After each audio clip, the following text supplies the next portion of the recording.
میرے خیال سے اس بجٹ کے بعد، اور جو گیس کی اور بجلی کی قیمتیں بڑھی ہیں جو 2-4 دنوں میں اور اگلے بل میں آپ کے آ جائیں گی، 10-10 روپے بجلی کی بل بڑھیں گے، میرے خیال سے 15% گیس کی قیمت بڑھے گی، تو وہ تو ہو جائے گا۔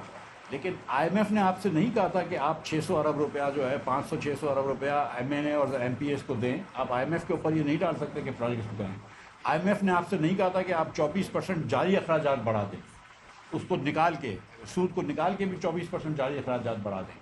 آئی ایم ایف نے آپ سے نہیں کہا تھا کہ آپ 30% صوبے کے اندر اے ڈی پیز کے بجٹ بنائیں۔ آئی ایم ایف نے آپ سے نہیں کہا ہے یہ چیزیں کہ جو آپ نے کی گئی ہیں۔ آئی ایم ایف نے تو کہا تھا آپ سے کہ آپ ایگریکلچر ٹیکس کو دیکھیں، ادھر آپ نے استثنا دی ہوئی ہے۔ آئی ایم ایف نے آپ سے کہا تھا کہ پراپرٹی ٹیکس کو دیکھیں، وہ آپ نے استثنا دی ہوئی ہے۔ آئی ایم ایف نے کہا تھا کہ ریٹیلر کے اوپر فکس ٹیکس لگائیں، وہ آپ نہیں لگا رہے۔ تو آپ تو آئی ایم ایف نے تو آپ سے یہ نہیں کہا نا کہ آپ 2.5% جا کے بیسکلی مینوفیکچررز کے اوپر اور ٹیکس لگا دیں جو کہ آپ کنزیومر دے گی۔ کوئی کمپنی ٹیکس نہیں بھرتی ہے، کمپنی صرف ٹیکس جمع کرتی ہے کنزیومر سے آگے بڑھنے کے لیے۔ تو آئی ایم ایف کے اوپر آپ یہ ضرور کہہ سکتے ہیں کہ آئی ایم ایف نے کہا تھا کہ ایک پرائمری سرپلس ہونا چاہیے، یہ بات میں مانتا ہوں، لیکن یہ جو آخری دن جو 10% ٹیکس کے اوپر ٹیکس لگایا ہے سرچارج، یہ کیا آئی ایم ایف نے کہا ہے آپ سے؟ آئی ایم ایف نے آپ سے کہا ہے کہ آپ کچھ کپاس کو ایگزمپشن دے دیں ود ہولڈنگ ٹیکس سے اور باقی نوکری پیشہ لوگوں کے اوپر رکھیں۔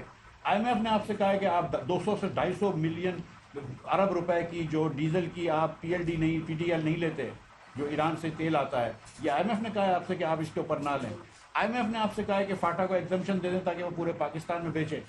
آئی ایم ایف نے آپ سے کہا ہے کہ آپ سگریٹس کے اوپر جو ہے وہ جو 12 کمپنیاں سگریٹ کے ٹیکس نہیں دیتی اور 150-200 ارب روپے کی چوری کرتی ہے، اس سے آئی ایم ایف نے آپ سے کہا ہے۔ تو آئی ایم ایف کے بہت سارے مسائل ہیں، مگر اس کے اندر جو غلطیاں ہوئی ہیں، اور ہم یہ سمجھتے ہیں جو شاہد صاحب نے فرمایا کہ ہم سب کو ٹیکس دینا ضروری ہے اور آئی ایم ایف سے بات کرنا ضروری ہے، میں تو یہ ہمیشہ سے کہتا رہا ہوں، اس پہ کوئی دو رائے نہیں ہے۔